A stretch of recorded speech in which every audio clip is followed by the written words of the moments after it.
Hello, I'm Artemis Gordon. Thanks for watching. The purpose of this video is to investigate the Palace of Fine Arts in San Francisco and to make a determination of the type of structure that exists there. I arrived at the site on the afternoon of July 2nd, 2020.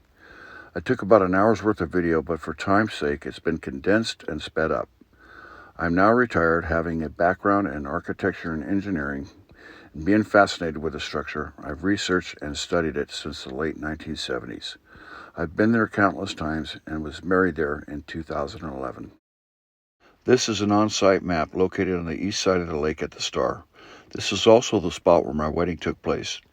There are 6 primary locations of my investigation. We'll start at the first set of columns of the South Colonnade and make a determination of what materials were used. We'll next head north and see the effects of the environment and establish the method of construction used. We'll then finish up the South Colonnade and see what I call the pedicure ladies, which mostly entails patch and repair work. Next, we'll inspect the structure formerly known as the exploratorium. Then we'll look at a few things at the north end of the main structure. Finally, we'll see the inside of the dome and conclude with the investigation. I got a parking spot right in front, and I took this footage when I exited my vehicle. My wedding took place there at the left. Here we are at the first column of the South Colonnade, and right away you can tell this is concrete. You can see some patchwork that's been made here. Here's another column, same thing. You see patchwork, and definitely made out of concrete.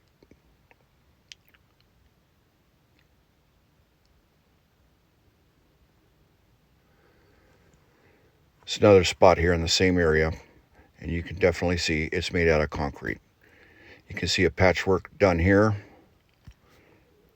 also here, and down here you can see a little patchwork on the side. These areas where people can walk and stand on it are worn. This is some more patchwork. Another patchwork there. Here you can see the effects of the environment, how it's taken its toll on this structure. It had recently been renovated and cleaned, and also nature taking its toll.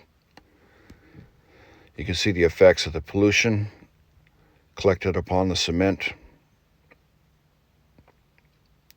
It's pretty bad shape. Before we go any further, we're going to have a look at a basic demonstration of how steel reinforced concrete structures are made. Although there are many different methods, this will give you a general idea of how it's done. Concrete forms are usually made of thick grade plywood. Notice the holes in the plywood. They are to accommodate what is called snap ties. This is an important detail that will shortly come into play, as you will see. The snap tie is a steel rod with a plastic cone that fits against each side of the plywood. It helps to maintain an even distance throughout the wall being poured. Thick blocks are then placed through the tie rod, then secured with a steel bracket. As previously stated, there are many different methods. This is just what's being shown here. A network of steel rebar is constructed within the wall, and then the concrete is ready to pour. After the concrete has been poured, the forms stay in place until a determined time for the concrete to set has been met. After the concrete has dried, the forms are then removed. Next, the snap ties and plastic cones are then removed by bending them back and forth till they break. Once all the snap ties are removed, the wall is left with conical shaped holes in which a concrete finisher will go back and patch along with any other imperfections that may occur. Understanding this demonstration will be important in the determination of this investigation.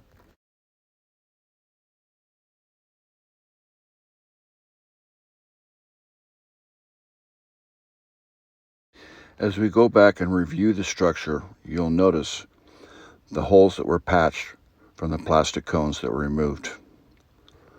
You will see this detail throughout the structure. Here we can see where they used a tool and the concrete was still green.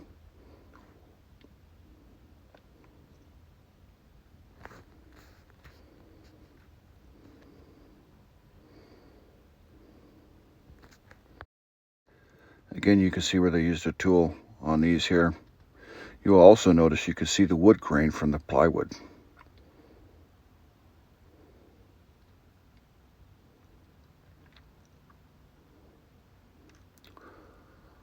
This bit here I got because you can see the wood grain from the plywood, but you can see where the concrete has smushed out of the sides. They didn't do a good job of finishing the concrete on this. And if anybody's ever seen a piece of plywood, they've seen this. It's a plug that they put in knot holes. Again, here we can see how the elements have damaged the structure and also the patched cone holes. Here's a little detail I thought I'd show you. There's a electrical box put in here. The electrician did a really crappy job of this, but you can see it's concrete. They did a renovation in the 90s and they put lights all around the building. Here we can see again the effects of the elements and the patch holes, all consistent throughout the structure.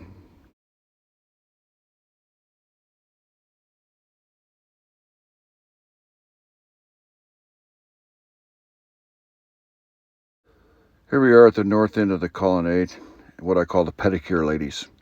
The toes that were sticking out over the ledge here were broken off and they've been repaired. This one got a pedicure and a nail polish. But you can see they've all been patched up. That's basically what this clip here is all about, just the patchwork.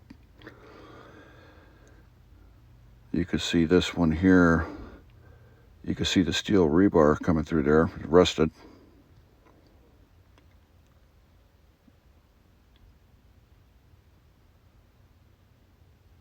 And this one here, this lady missed her appointment.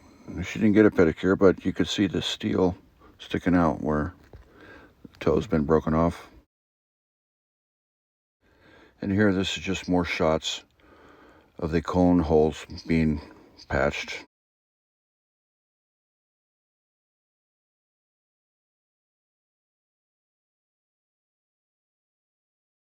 This structure on the western edge was formerly the exploratorium. It's been moved to the Fisherman's Wharf area. It's made of plaster and probably wood construction. You can tell I knock on it and it's hollow.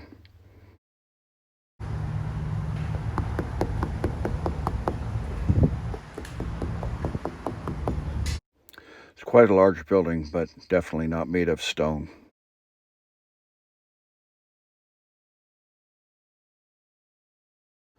This is the front entrance, and I got a selfie there.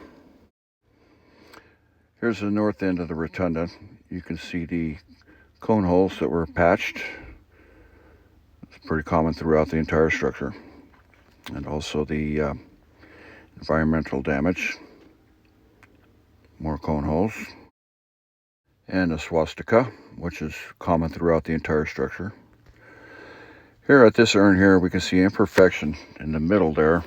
And then that little imperfection on the bottom right there. There's about 4 of these that had the same markings, so they were poured from the same mold. It probably had about 4 molds total. There were 16 of these urns.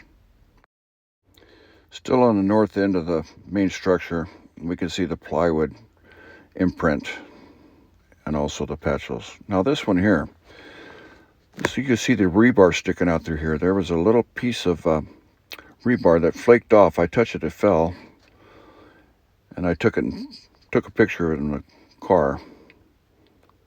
Definitely made of steel, concrete.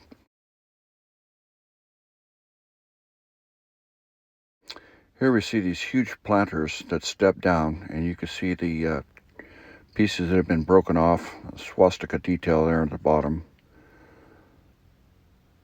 More damage.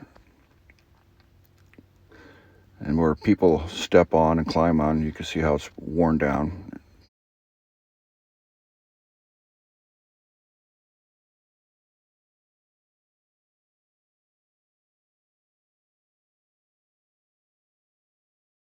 Okay, here we are on the east side of the rotunda, and as you can see, the typical damage and patch holes as we go into see the dome.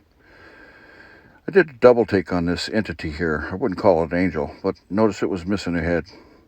So I decided to film them all. You can see the patch holes all throughout the arches here. They repainted this inside on the last renovation. There was a lot of water damage on the top of it before. And once again, you can see the cone holes repaired. And so I think that's going to wrap up this investigation. I think it's pretty conclusive that it's a steel reinforced concrete structure, not made of stone. I'm not trying to debunk the mud flood theory. As far as this building is concerned, it's not the case. I think we can all agree and put this to rest.